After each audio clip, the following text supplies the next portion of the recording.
This is Regenerative Skills, the podcast helping you to learn the skills and solutions to create an abundant and connected future. I'm your host, Oliver Gaucher. The Climate Farmers community is the place to be if you're working towards regenerating your farmland and business and want to learn from other farmers who are on a similar journey. Now, Europe is a very diverse continent with significant differences in biomes, landscapes, climates, cultures, languages, and context.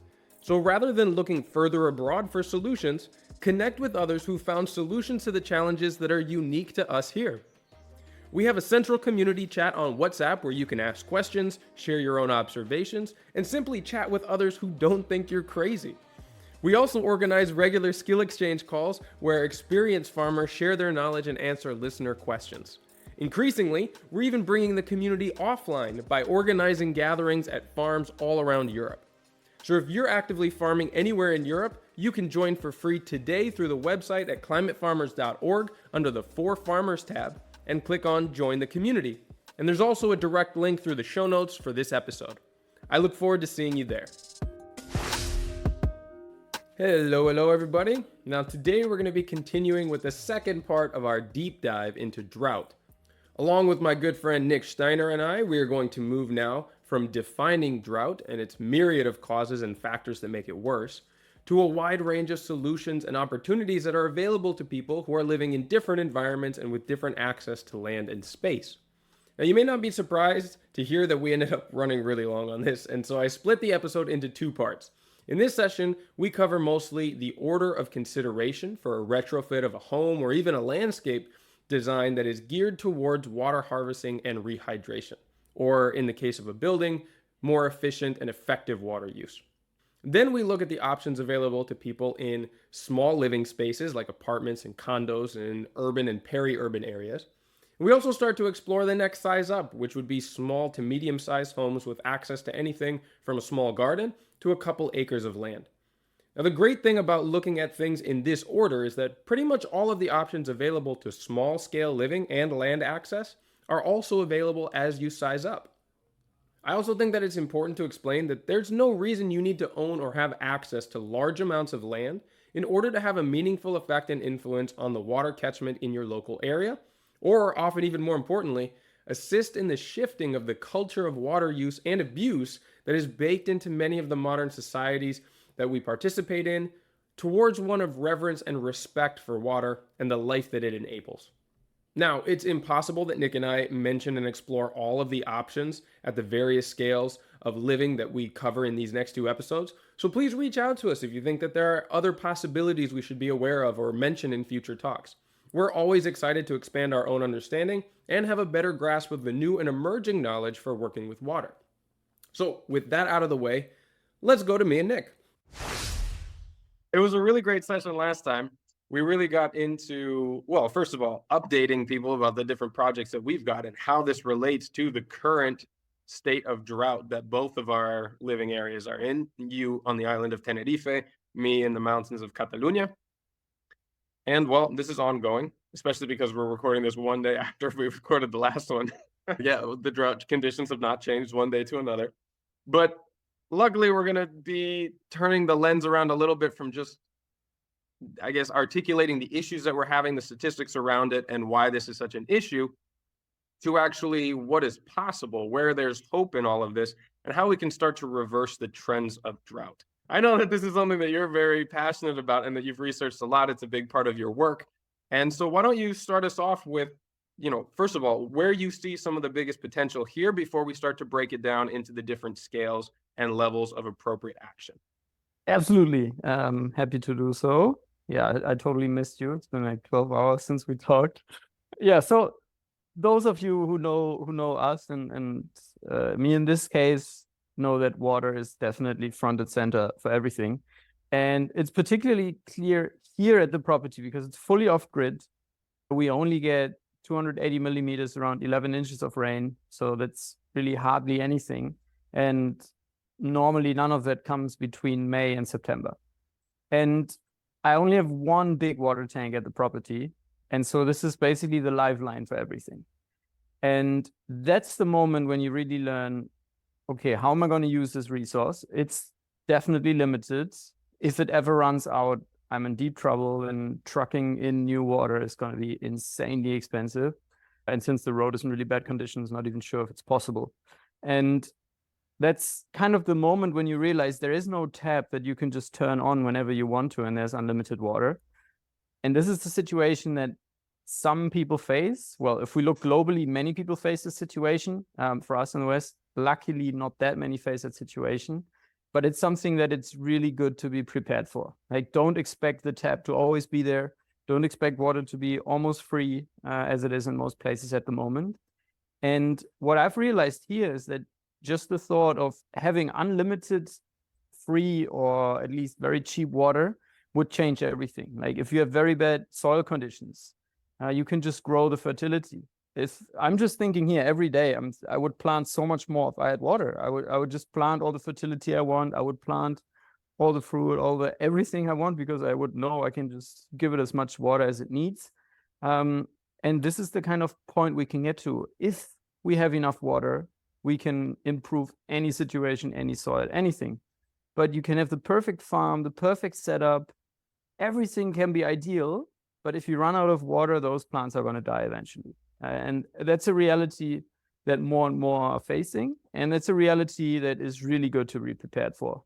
And yeah, what's the worst that could happen? Like, worst case, you just end up with having free water and a great growing garden. Like, well, there's absolutely no downside to working better with water.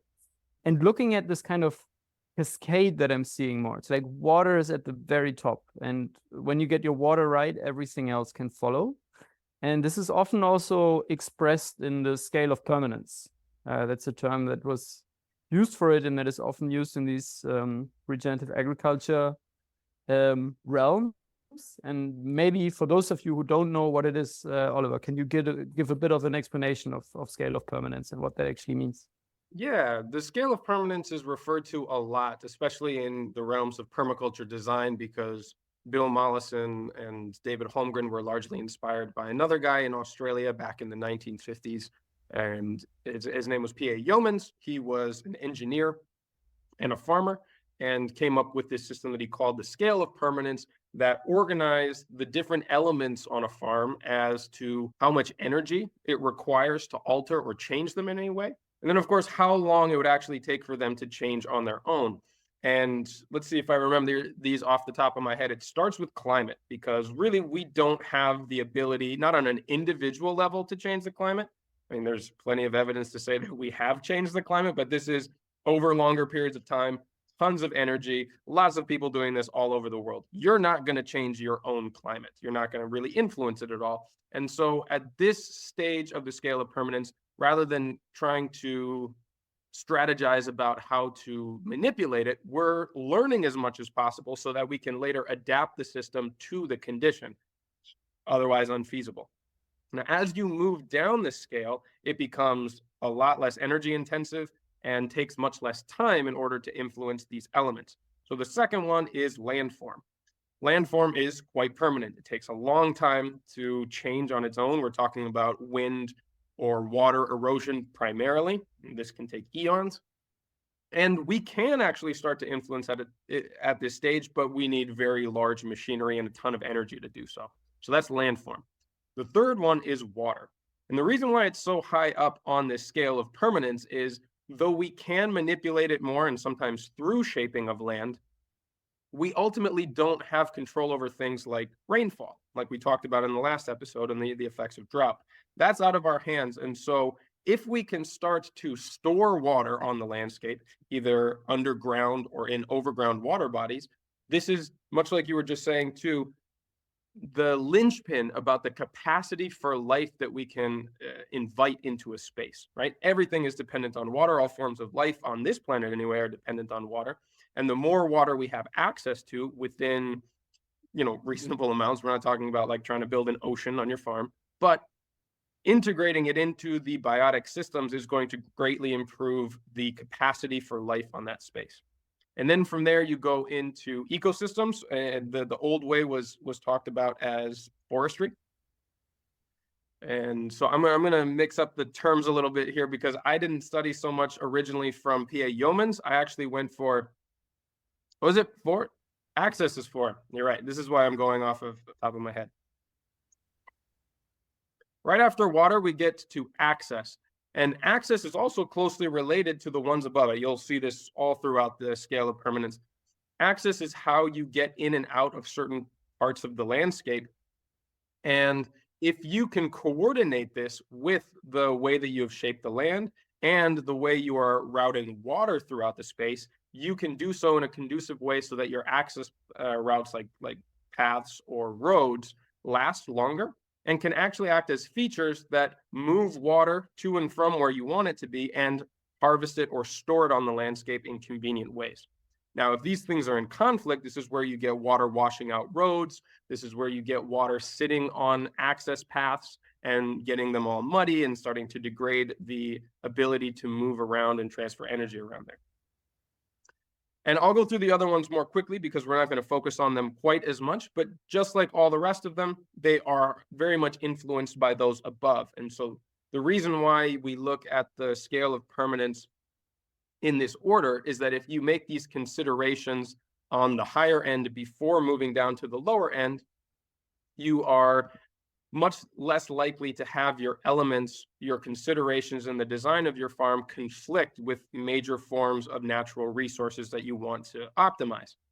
So after access, we've got ecosystems, previously referred to as forestry, since this was mostly looking at perennial ecosystems and woody plants. They tend to outlast buildings, at least traditionally. Not in this part of the world. In Spain, the buildings have really outlasted a lot of things. And then fencing or subdivisions, basically semi-permeable barriers that allow certain organisms and life forms to get to different areas or not, and how we move them about in a space. And then soils is actually the lowest on here. And to me, there's an odd amount of focus and priority on soils in regenerative agriculture because they are relatively easy to change and manipulate in a short period of time and with little energy compared to the other elements that I just said ahead of time. And there's since been an expansion. Like I said, the way that I've learned most of the details about this scale of permanence is through the Regrarians platform, Darren Doherty, and his way of teaching it. And they've expanded to economy as number 9 and energy as 10, both of which are very transient and very, maybe not necessarily easy to manipulate on a large scale, but when we're talking at a farm scale, they come and go quickly. And so, yeah, that's kind of where they fall in that scale. So the main point of illustrating that was just to show how high up on the scale of permanence water is, and the reason why it's one of our first considerations when making a design for a landscape, whether or not the outcomes that we're looking for are directly related to production or not, because of just how ubiquitously important water is for any kind of ecological project. So with that explanation out of the way, let's talk about the order in which, and some of the organization in which we're talking about these interventions and actions and why we consider them in this order. So we start with looking at any issue with hydrology on a space, and we're going to start really small and then move up to larger landscapes or regions. But first we want to look at removing points of damage or points of drainage, because if kind of think about it like hospital triage. If somebody is got a massive bleeding wound, you're not going to check their temperature first, right? Like you have to stop the bleeding before you can work with things at a higher level of need or want.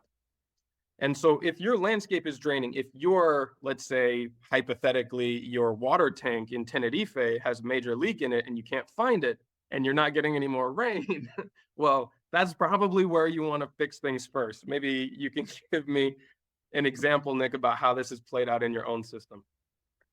Yeah, absolutely. That's the main thing. Like leakage is such an important point. If you have unlimited water, it doesn't really matter if a pipe is leaking and dripping and you're losing water. But when that's your main limiting resource, like even a tiny drip, if it's constant enough, can really drain tanks quickly. And so, yeah, that's something I'm always cautious about here, like with my small pressure tank on the terrace that I'm filling up with the solar pump occasionally. Usually it lasts a few weeks. In the past, it had only lasted around a week, which is weird. So yeah, I'm playing leak detective and trying to find where it's leaking. Sometimes it can just be one little connection that's not perfectly tight, but over time that will absolutely drain tanks. And it's also one of the things where I would highly recommend people to build in redundancy. So my main tank, the valve is always closed just for a few minutes when I'm pumping into the smaller tank, just to make sure that if there's a leak, it's not the whole tank that's leaving, but just 1,000 or 2,000 liters. And yeah, that's where we need to start. So where is water leaking from tanks? That's a crucial thing to start, but also points of drainage. Like almost all of our are designed in a way to get water away as quickly as possible. Rain gutters go down the drain, everything goes down the drain, and that can be a very valuable resource. So why would you not use that free resource that you're draining off before you start capturing more? And that's why it's so crucial to start there. And it's something we will go into a little bit later when we talk about gray water systems. It's one of the quickest ways how you can have more water by using it twice. But yeah, it's not just about removing damage and also the drainage. We can also go a little bit further. But yeah, this is just from my side. So maybe on your side, what do you observe in that area? Well, so you talked a lot about where drainage and loss of water from a system in an engineered environment can be, right? So leaks in your tanks and such. But what do these look like on a landscape, right? What does drainage or points of loss look like when you actually go out into the environment? Because it can be seen in a few different ways. Yeah, absolutely. So in the landscape, we often see what is called erosion gullies.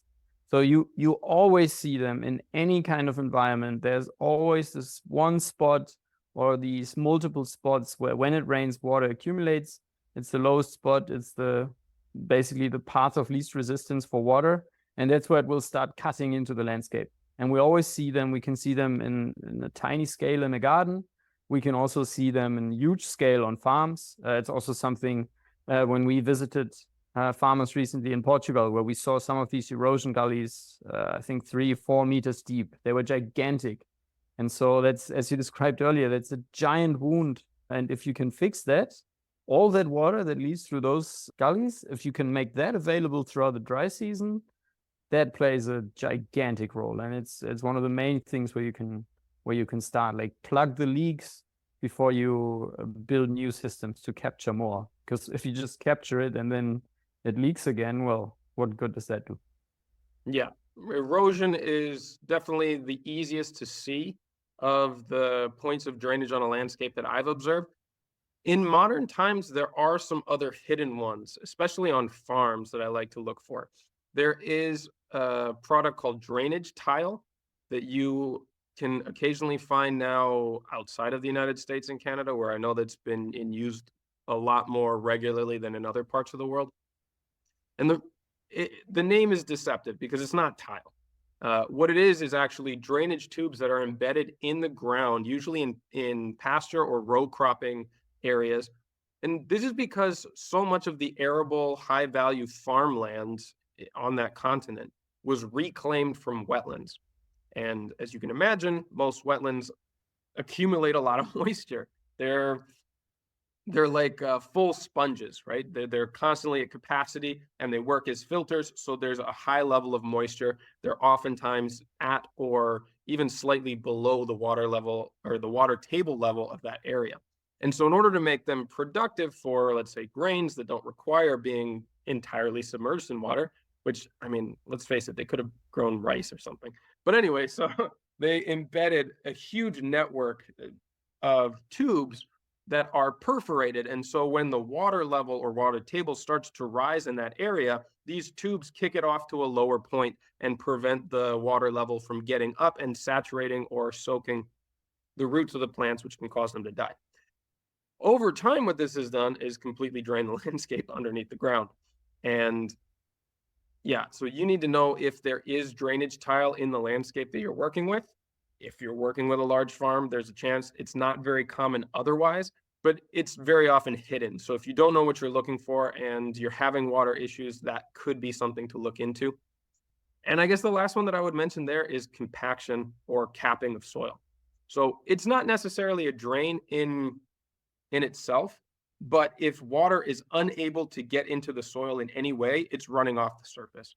It's reaching a saturation point. Sometimes, if it's hard enough, that saturation point is basically the point of contact, and you're just losing your water right from the beginning, even if you don't see particular drainage gullies. And honestly, and this is common all throughout the rest of the world, whether you're on a farm or not, where you often see the biggest drains are in roads and access ways. I was talking about this at the scale of permanence before. Access comes right after water, but oftentimes I am looking at a project at designing these two things in cohesion, because if you are designing access ways that go across contour, dig into the ground, essentially you've just put a giant gash into the landscape and channeled all of the water from uphill of that area to the fastest route down and made it impossible for it to infiltrate into the landscape in any way. This is endemic all across the world. Like, bad road design, bad access design is easy to see all over the place. And so identifying where you are losing water from, it could be something as small as a hiking trail, but it could be something as large as a highway. And all of these are designed to kick water off of them by necessity, right? It's really hard to maintain an access way if it's holding water. And so looking at the access ways that are near or on your land and how water is interacting with them and where that water is being channeled to can often be one of the biggest sources of loss that first needs to be rectified before you can move to the next stage. So let's talk about that next stage, Nick. Let's talk about conservation and why we look at this after stopping the bleeding in our triage of a landscape. Yeah, so basically once you prevent water from leaving unnecessarily, it's time to look at how much water are we using. And that can be quite surprising, like how much water we use that we don't necessarily need to use. And it's also like, once you start paying attention to it, it's quite interesting. And I think one of the best examples is toilet flush. So like in a normal house, like the amount of fresh water we use to just wash away nutrients in the form of pee is quite astonishing. So what we do here, like just in the garden with our different trees, so we try to rotate every day. So we just irrigate each tree in a rotational pattern. So that's what we try to do here. So to use the flush as little as possible. Some people definitely prefer using a toilet with a flush, so it's perfectly fine, it's perfectly understandable.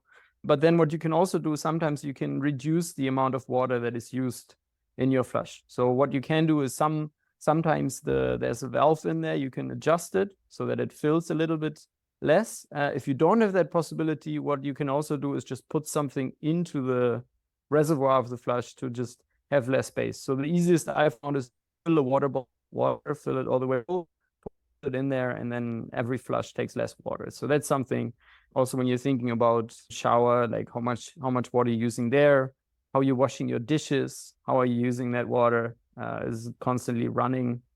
So there's all these little things that depends a bit on where you live and what your water situation is. I've also heard in some cities people basically use too little water, and then they had problems with flushing the pipes because there wasn't enough water flow anymore. So it can be the other opposite, but I guess with water shortages and drought happening everywhere, I guess reducing water usage is a good thing. Also in the garden, irrigation is one of the biggest things. It always surprises me, like many times you see around noon, the afternoon, the sun is blazing and people are irrigating their crops. And then basically just through evaporation, you might as well just throw that water straight into the drain. So just by irrigating early in the morning or early at night and not when the sun is blazing, your plants will be happier and your water consumption as well. So there's so many little things. And I mean, it's impossible to go into all of them, but the mindset is the one thing that I would say people should get into. So every time you're interacting with water, think like, hey, is this necessary? Like, do I need to use this water at the moment? Is there maybe a way to use it differently? And also, is there a way to use this water maybe twice? But that's what we will get into with gray water. And yeah, the less water you have, the more cautious you will start being when it comes to reservation. But how do you experience that? Well, so one of the things that I have found really useful, especially like in a home setting, is to moderate the pressure that comes out of your pipes. And I guess it depends on how much pressure you're already dealing with, but I've lived in apartment buildings where the pressure is just absurd. Like you lightly turn on a tap and there's just this deluge coming out. There's no reason for that.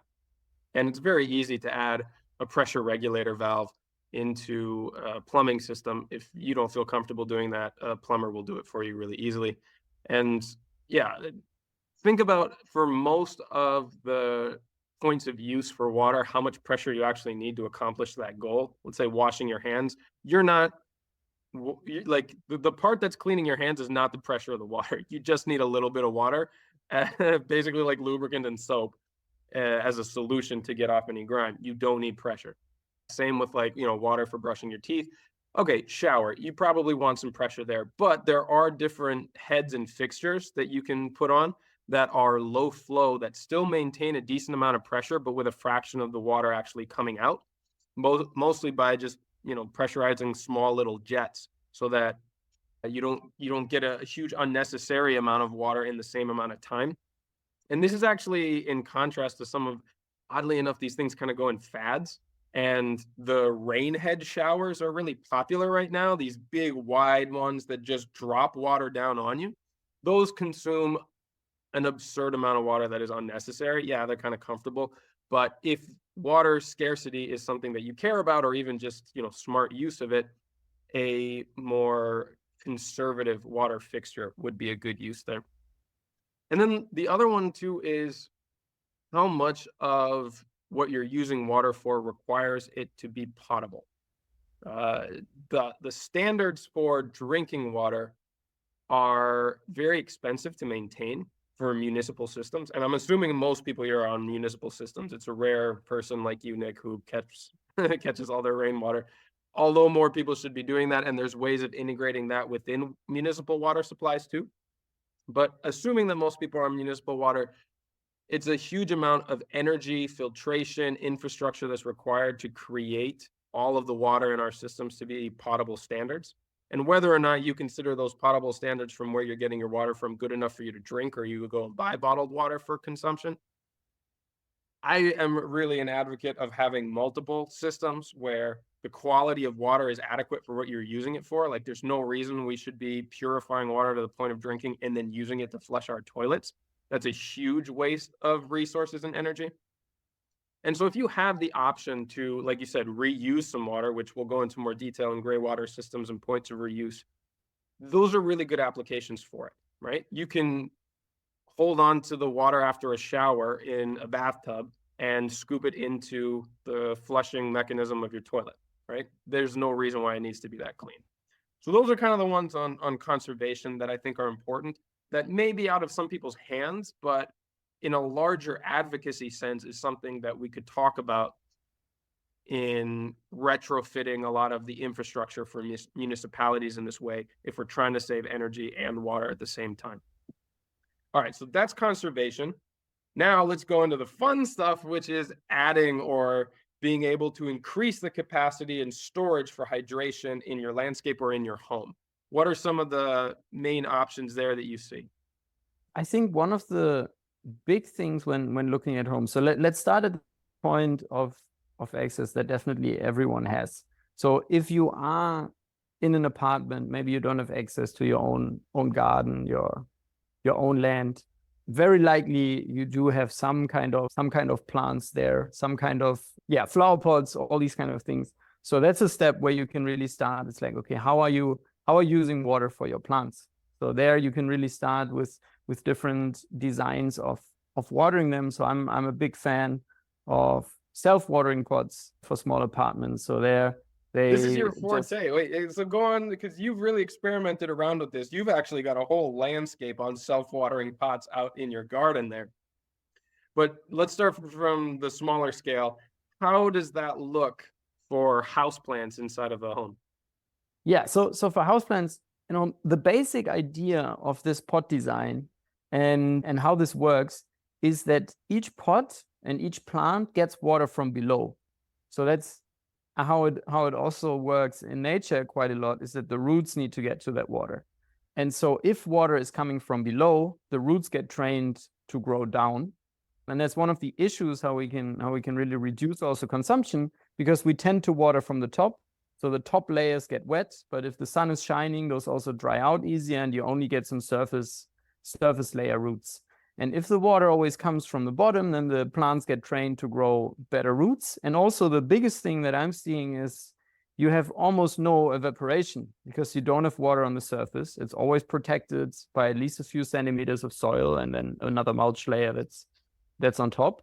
And so you would think like, yeah, but doesn't that lead to root rot? And normally it would, if you would just basically dump the plants in normal pots. But how these work is that you create a water reservoir at the bottom, but then the actual soil starts a little bit above that. And I always make sure that there's an outflow kind of below the soil layer starts. So you can imagine this kind of as a wick that you have in a lamp. You know, it's just submerged in water.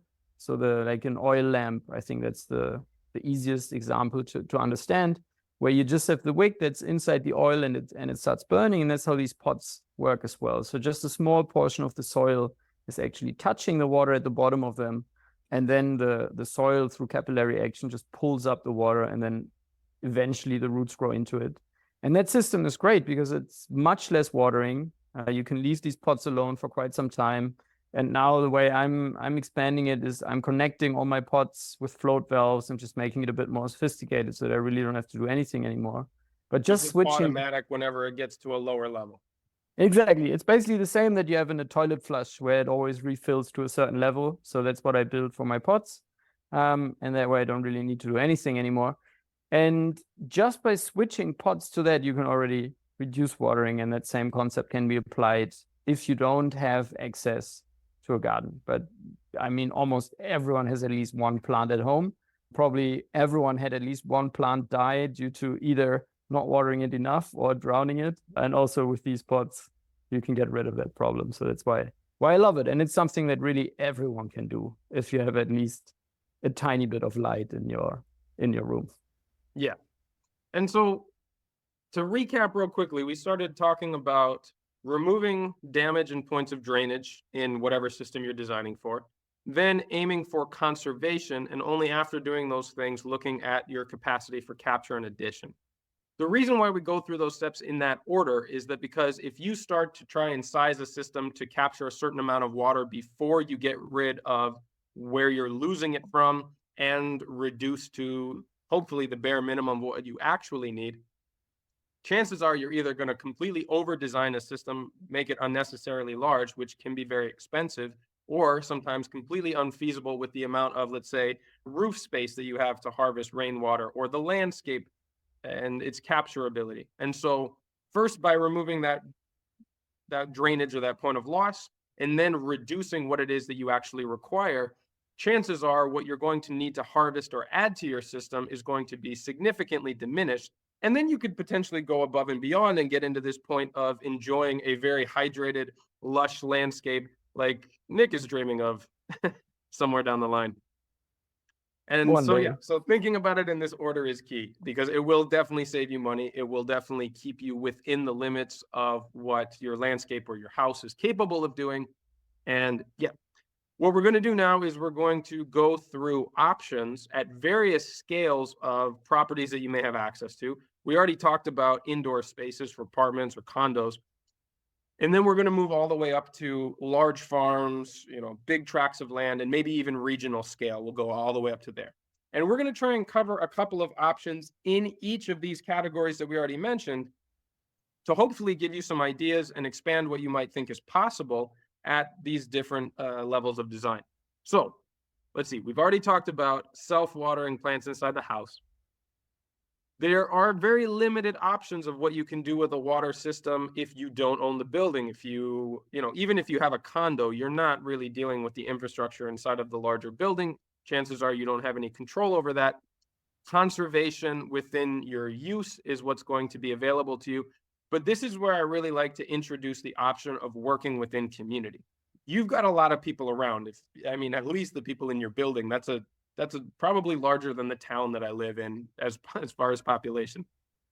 So collaboration and looking at the larger ecology around you. Even if in your downtown space, most areas have parks, most areas have little green belts, and looking at the options that you have there to create small water retention landscapes, to add more diversity of plants, or plant something that's appropriate to the amount of water that it's getting or the drought conditions that you may face.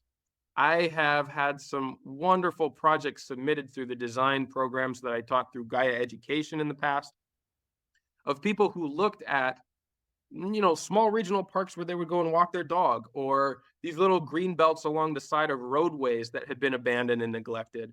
I've even seen a really cool design for, that strip of land that they always keep free of vegetation just under power lines because they're always worried that trees are going to grow up and damage the lines.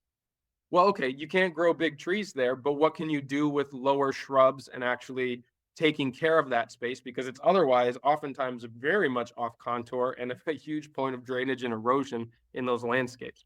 So get creative, look around you. What areas could be improved? What could benefit from an ecological design mindset and the perspective of trying to make the most of these little belts of ecology that are integrated within the engineered system? What else? Do you have any other ideas for that scale of residence, Nick? Yeah, absolutely. I mean, if you don't own the land, but we are all surrounded by these small parts, like you often also see it where you have one tree, like one little sad tree growing in a bunch of naked soil, or you have a bit of grass, like just on the side of the road. And while we might not be able to reshape them, even though that is also an option where you can get together with your community to slightly reshape there, one thing that you can always do is accidentally drop some seeds in there to bring some diversity into that. Guerrilla gardening.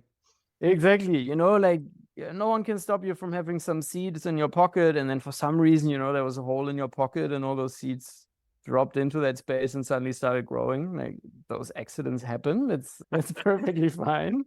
They happen a lot with you, Nick. I feel like you're being reckless. Yeah, I don't know. Maybe I need to fix my pants to not drop seeds all the time. But yeah, it's definitely something anyone can do anywhere. And yeah, especially if you go for like some native pollinator friendly plants and some hardy perennials that can just bring the vegetation back. No one's gonna complain. I've actually seen some really beautiful examples of this. There was an area of Seattle that I was living in, and it was fairly industrial, not a very pretty area of the city. There were these small little squares in between the street itself and the sidewalk of, mostly dead grass. And there was a row of about 3 of them while I was walking at one point, and they had strawberries and basil and sage and all these other things planted. And I was like, what is this doing here? They even had little carteles, like little tickets to give you the name of the plant for people who didn't know. Like someone clearly put a little love into that space. It totally made my day when I saw it. I didn't eat the food because it was right next to the road, but still, like, it's beautiful. And it was also a demonstration that this kind of stuff could grow in an environment like that. And I would imagine some people got the inspiration like, oh, well, if it can grow there, man, I bet I could get this to grow in even more favorable conditions. So stuff like this has an impact, and it's also fun. It's really enriching to do, something to do with your friends, and it makes a difference in your landscape. Maybe at this point, it's also really interesting to point out how even policy can change around those things. So one really good example is Brad Lancaster in Tucson. So what he did in his landscape, he observed that on roads, lots of water just washes away, and it's a desert-like environment. I think they get the same amount of rainfall as we get here, so hardly anything. But when it comes, there's a lot of it, and it was just washing away on the streets. So in his community, what he did, he just started cutting the what's it called? I think the curb on the side of the road. The little lip of concrete that, yeah. Exactly. And from there, he just dug basically little basins next to the road where the vegetation was growing. And he just made them a little bit lower than the road. So water that was flowing on the road then could flow into those where it would stay. And once they were full, it would go back onto the road, continue flowing. And they started planting these. And suddenly they transformed a completely dry and dead landscape into a real oasis. And what I'm talking about policy here is, well, at the beginning, they did that very much illegally.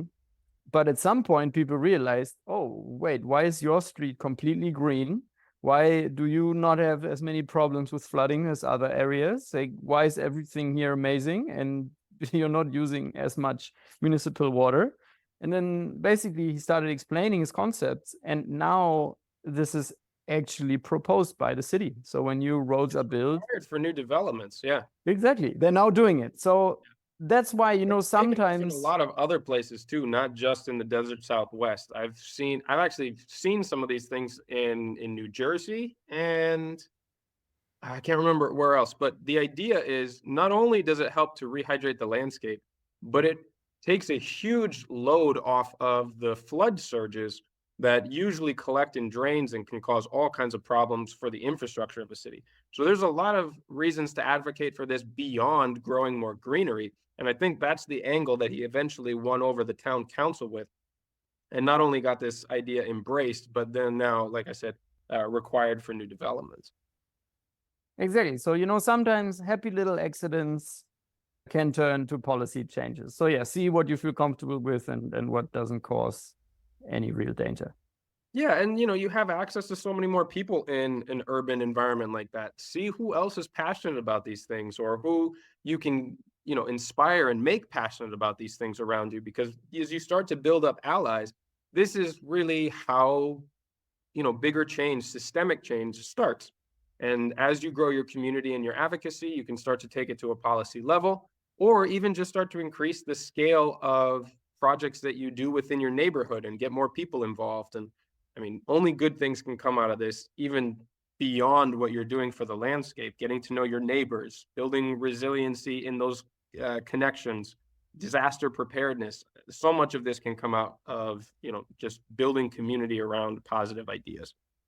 All right, so that's urban areas and apartments. And now let's go one step up to small properties. So this is either small houses with a little bit of green space, a small garden, probably something of a tenth of an acre, or a couple, maybe 1 to 2,000 square meters in metric. I'm not sure what that is in Celsius, but you can make the conversion. So at this small scale of residency, you start to get more options, right? So you do have more control over what you do with the water that falls on your space. You can work within the plumbing of your house. You can work with the soil and what you plant in that small area. Give me some ideas, because this is somewhere where you really excel and have worked a lot, Nick. Where do you start? Yeah, I would always start with what are the kind of easiest places where you can capture rain. And almost every time that's your roof. So very likely you have a roof if you live somewhere. Well, if you don't, that's maybe a good place to start. But Wait, when you have you a roof, Nick? well, I have part of a roof. The other is still a tarp. Mentioning houses without roofs. Exactly. Wait, Well, no, it's there's a still story under behind this. development. Let's talk about this real quick for the one person in the world. Well, no, that's not fair. There's some other people who don't live with roofs, but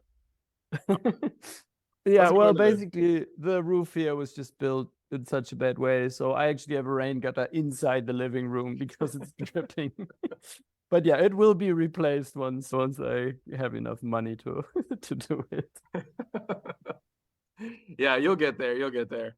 It's a shame how, because I'm dealing with this to some degree. Thank goodness not in the roof. But when you get to these old kind of gonzo built residences that were unpermitted, you start to realize, like, because I have fought against innate regulations and restrictions on building back when I was doing natural building in different parts around the world, which are really not to the benefit of the owner builder. But then you get into a residence like this where it's just really poorly built, and you're like, oh, this is why there are regulations and codes and standards for why you should build things.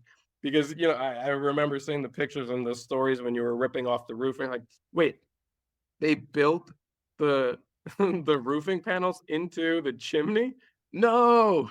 And then it starts to become a structural problem. Would you take like a third out of the wall just to have to remove some of the panels there? That sounded like Yeah, more than a third. It was almost a half. Well, it's half of crazy, your but walls are gonna fall down. Yeah. Yeah, but anyways, we want to help people who already have roofs. Okay, so for those of you who have functioning roofs that keep rain and wind out of your home, go on. Exactly. Apart from adding rain gutters inside your living rooms, you can also add them on the outside of your house. Wait, what? So Outside? yeah, it's a crazy thing. Okay. And well, it's actually surprising, especially in dry areas. Like here, so many houses don't have any gutters. So on the one side, that causes issues because the splatter that comes down can damage your house, can damage your foundations, but also it's such a wasted opportunity. Yeah. And so by adding rain gutters, you can start capturing some of that rain. In other cases, you might already have gutters, but they're just going down the drain. That's basically as bad as, if not worse, than having no gutters because that water can't even infiltrate anywhere. Yeah. And it's very common. I have been to so many different homes where they have rain gutters. They just go underground and then they get shot off somewhere on the property, just lower down. Now, okay, it makes sense of getting the moisture away from your foundations. That's necessary for the health of the building. But what a lost opportunity.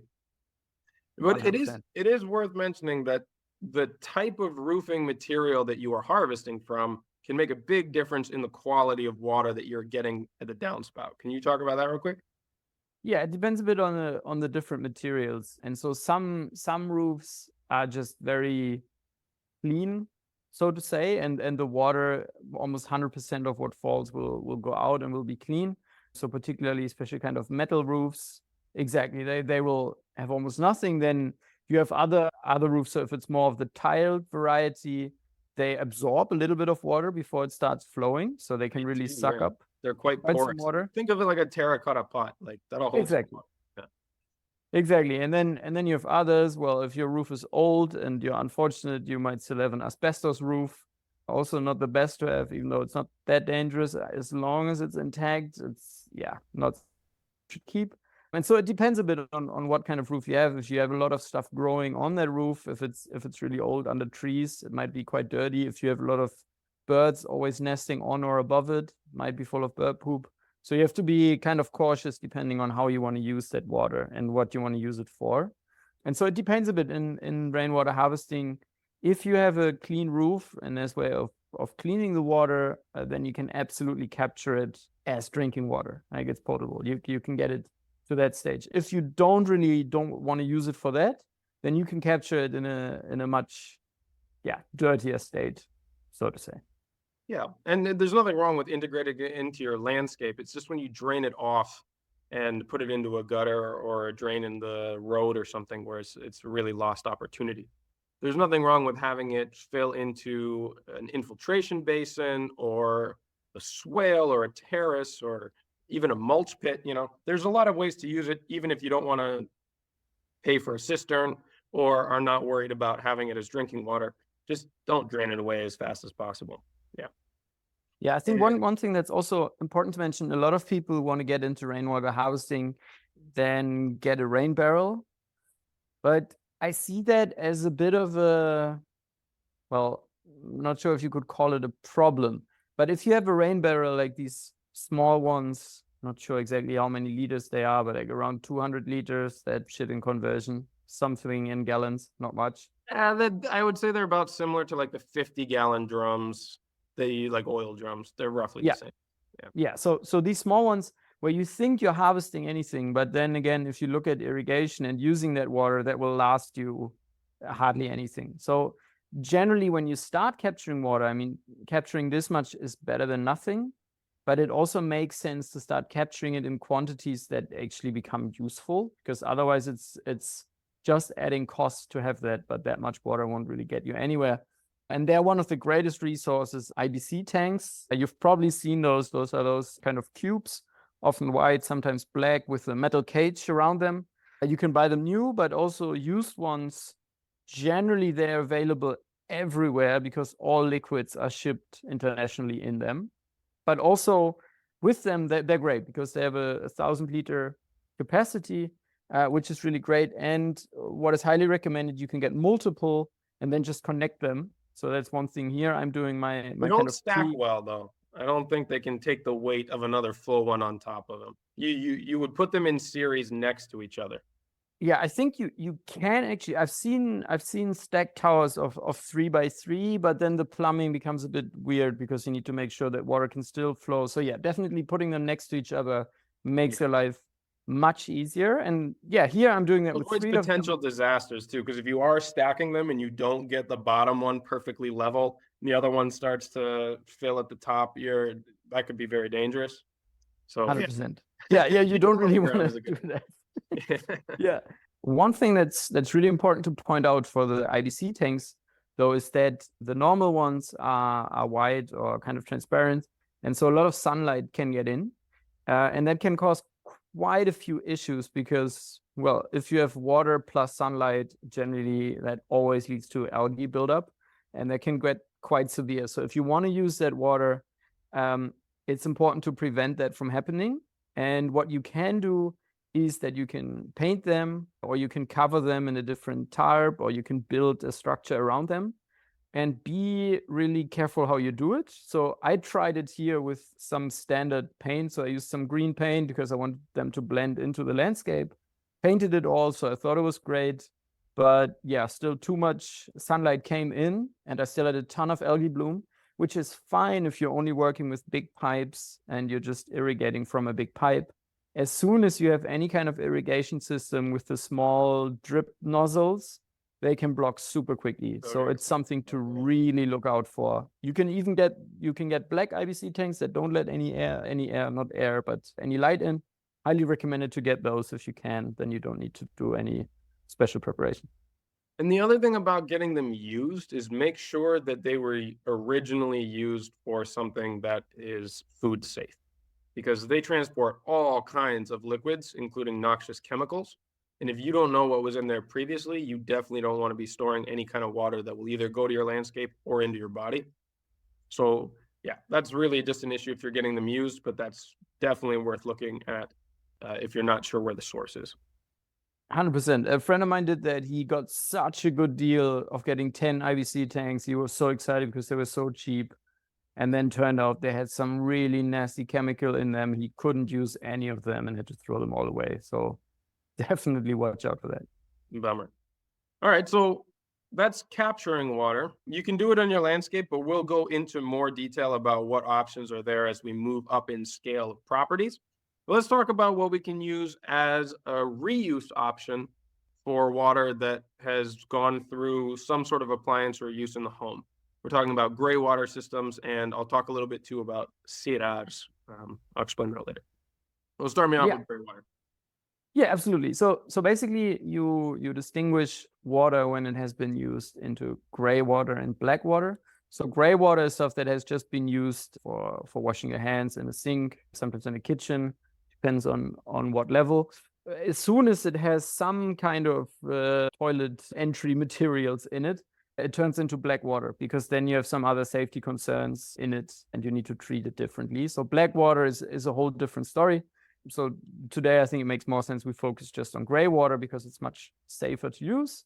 And so one of the easiest things, and that's also one of the first things I did here at the property, you can just connect your sink. So I did with my kitchen sink and get that into the garden where you can then use it. Because basically water that you can use twice is one water. Like if you can use it twice, you suddenly have twice the amount of water that you had before.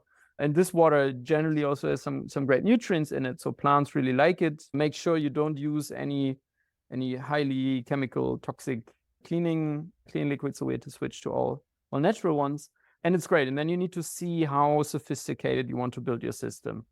So what I found over the years is you can build very sophisticated multi-chamber systems, but a simple mulch basin, so that's basically like a small pit that you dig in the soil, you fill it with mulch, so it can be some chipped wood, some leaves, some small branches, some tiny stuff like that. So just organic matter from plants, and you have that in a pit, and the water goes into that. That's often enough. Also, it doesn't really have a lot of points of potential failure. And if your house is a little bit above your garden, or almost at the same level, you can do that, and it's such a great resource. And here, that's one of the main spots where I have plants growing without doing anything. Second is also for the shower, so we have our outdoor shower, that goes into another area, and there it's just going absolutely crazy. Combined with the worm compost, some trees that I planted there last year already over, and it's great. Like they just get constant irrigation. So gray water is a fantastic resource. And yeah, there's different ways of filtering it. You already mentioned one system. Maybe you want to explain a bit more about that. Yeah, so there is a plethora of options for biological filtration of used water. It's definitely easier to filter gray water because it's minimally contaminated. And like Nick said, if you're using detergents or soaps that are biodegradable, you shouldn't really have any problems with too much nutrient or anything that could kill your plants or the biology in your soil. When it comes to black water, obviously there are other considerations. It's more difficult to treat solids and the nutrient load that comes from toilets, but it's definitely feasible. In fact, I'm working with a company here in Catalonia called La Casa Integral, and they have specialized. One of the members of their team is a professor at the University of Girona and has taught like water engineering, and is going around and designing and installing these SIRAR systems, which is an acronym, which is SIRAR. I don't remember what it stands for. I'd have to go look it up. I'm pretty sure it's something in Spanish anyway. But essentially what it is a multi-chamber system where the water comes in, it is filtered through gravel and sand, and there are appropriate plants in there that can break down the solid waste and the nutrients. Once it passes through the first chamber, it goes to a second, and I believe there's a third one in most of them. It's different for gray water systems, but they do treat black water this way as a replacement for traditional septic systems. They're going to be installing 2 of them at a client that I'm working with. I've helped them to come up with the overview of the larger scale water retention landscape that they want, and they've hired other people to put in particular installations, and these CDRs are one of them. So they're eventually going to be changing over the conventional septic system for the house that's already there, but they're building one in already for a new house that they're building at the bottom of their residence. So there's going to be 2 of them integrated, and the water that comes out of those systems is immediately going to be integrated into slightly off contour terraces that help to accumulate it in ponds. So that's a good option. There are others as well. Oh, you've got the acronym Sistema Integral de Reciclaje de Aguas Residuales. So integral system of recycling residual water or wastewater. Nice. Thanks for that, Nick. I'm calling you for tech support more often. Of course, that's what I'm here for. Yeah, you're so much better with tech than I am. There are more options. I've seen and read about others. Most of them have similar elements, but there are even ones that are done at a community scale that have multiple chambers of planted out water tanks, most of which integrate some kind of aeration system. When you agitate the water and you add air, it forces bacteria in there and it breaks down solids and other nutrients down much, much faster. And it's also healthy for the plants. And you can even eventually get potable water out of that with these advanced filtration techniques that require no chemicals. So it's something to look into if you've got the budget for it. If you have a traditional septic system, it's something that you're looking to do for extra filtration of your water. But it's also not totally necessary, especially if you're separating for gray and black water. Gray is so much easier to deal with. The main thing that I know to be careful about with gray water for safety is that you should never store it for any period of time. So even though it's not really contaminated, there's enough nutrient load in there that it can start to putrefy if you're holding it in tanks for any period of time. It's best to get that out into the landscape and into the soil where the natural microbiology can properly process that and roots of plants can uptake it. So yeah, just don't store it and you should be good. It's really, otherwise there's no significant risks. All right, what else for small property? Mulching pots. You want to talk about those, Nick? Yeah, absolutely. So one of the main things specifically in drier areas or areas with the dry area is for every plant that you put in the ground, like think what will happen when it rains and what will happen when water hits the ground. And quite often you see that all around the landscape, specifically when there's like municipal plantings and all that, that all the trees and everything is planted on nice little mounds, always making sure that no water can get to it, always making sure that all the water can get away from those plants as quickly as possible so that you have to constantly irrigate them in summer. And that is absolutely not smart if you live in dry areas. And you can make your life so much easier by just putting things below surface. So here and also in other areas, like anytime I'm planting anything, I always dig a much bigger pit first. So it doesn't have to be super deep. You just have to make sure that when it rains, that water will go into that pit and not out of it. And then inside that hole, I'm digging a little bit more where I'm putting my plants. So that way you create kind of a natural little pool. You can then plant into it. And also you can then fill it up with more mulch or compost if you want to add an additional layer. And that has made life so much easier. It has made irrigation needs so much lower. It's incredible. So I'm doing that in some parts here where I don't need to irrigate at all. And yeah, the systems are just surviving for sometimes for 2 months or longer without getting a single drop of water, because when it rains, all the water accumulates. And the great thing is that you can also connect these. So if you have small little basins throughout your property, like if it rains heavily, you can also direct your roof into it. It's also one thing I'm doing here. And then when one is full, it overflows into the next. And that way you can build a little chain of pools that fill up over time. And that is such a relief in having to water and having to plant. And then you can also, connect them through longer channels. So you can have channels either on level or slightly sloped. That way you can get water from one part of the property to the next. And that even works in a small garden. So it's useful. Like, just always, as we've said in previous episodes, go out when it rains, look what happens, and then fix your drains. And then from there, continue. Okay, how can you get water to plants to infiltrate there? How do you experience that, or what are you working with on that side? Yeah, I really love those. They work on a small scale, like you said. One thing that I do see, however, is that people make those depressions in the landscape for the size of the plant when they plant them. And I would say make those depressions the size of the full grown plant at the size you expect it to get to full maturity. Can't tell you how many times I've seen, like, I don't know, maybe a foot or 30 or 40 centimeters diameter larger than the trunk of a tree. That's not where the roots of that tree are. In fact, oftentimes the roots extend quite a bit further out than the crown of the tree, which is like the shade that it would cast if the sun was immediately above. The roots do not necessarily look like a perfect reflection of what is above ground. Know that they can extend much, much further, and they can extend in shapes and patterns that are very distinct from the above ground feature. And also, if you're on a significant slope, simply putting a depression into the earth might not be quite as appropriate as constructing what they call media lunas, or half moons. So building up a berm on the down slope that looks like a crescent, and making sure that the points of that crescent on the uphill part are actually the lowest points of the crescent.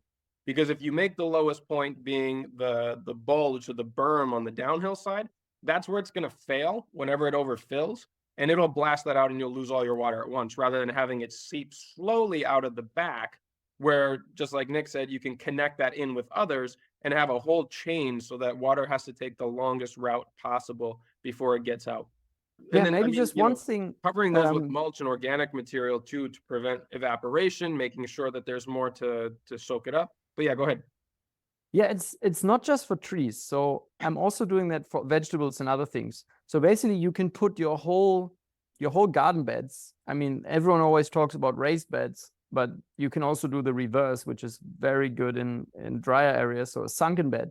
So that way just everything is a little bit below surface. You need to be a bit careful with those in the case of getting heavy rains. You also don't want your plants to completely drown in them. So if you have very heavy clay soils, make sure that the water doesn't stay in them too long, or make sure they have an outflow, so you don't drown your plants either. But that's something that's also really great that you can do. And then, as you said before, when you have sunken beds and you fill them with mulch or organic material, over time they might go back to the surface layer if you constantly add compost to them. And then you basically just have a nice little sponge full of fertility that you wouldn't have otherwise. Yeah, this is exactly one of the recommendations that I just did for that client. they have these raised beds in an area that's on a bit of a slope. And it is appropriate for some of the things that they planted that don't like to have their roots wet. But for most of your annual vegetables that aren't putting down deep tap roots anyway, having more of a depression in dryland areas is often more appropriate than building a berm up above. And there's one other technique that we did in Guatemala. This was partly to get rid of some of the large rocks that we had in our soil, but was really good for deeper level decompaction, which is double dug beds. So you dig down like you would to prepare a normal bed. This might be, 6 inches. What was that, like 20 centimeters? And then dig down that same depth one more time. And at this point, you're really getting to where some of the larger root systems of your smaller annuals are going to penetrate down to. And this will remain hydrated for longer if you're able to decompact it, if it's able to absorb water. So double digging your beds, especially if you're in compacted soil, like heavy clay, or if you've got big stones and such, it will definitely improve hydration of the soil, but also the ability for those roots to get down and make use of it so that you don't have to so regularly water from the surface. And, all of this stuff is relevant at the larger scale. So let's take a jump up now to medium scale. Let's talk about maybe things that are around 1 acre, maybe half a hectare to 1 hectare, that kind of a scale. All right, we're going to take a pause there for this session and continue on next week's episode, where we go into more detail about medium to large scale, all the way up to regional water restoration options. And in the meantime, you can find all of the resources and the ways of getting in touch with us directly through the show notes for this episode on the website at regenerativeskills.com. Now, before we wrap this up, just remember that these episodes are only the beginning of the learning resources, design and coaching services, in-person courses, and interactive community that are available through Regenerative Skills. The Discord server is our free community where you can connect with other like-minded listeners, exchange ideas, stories, tips, and resources, as well as interact with me directly and quite a few former guests from this show.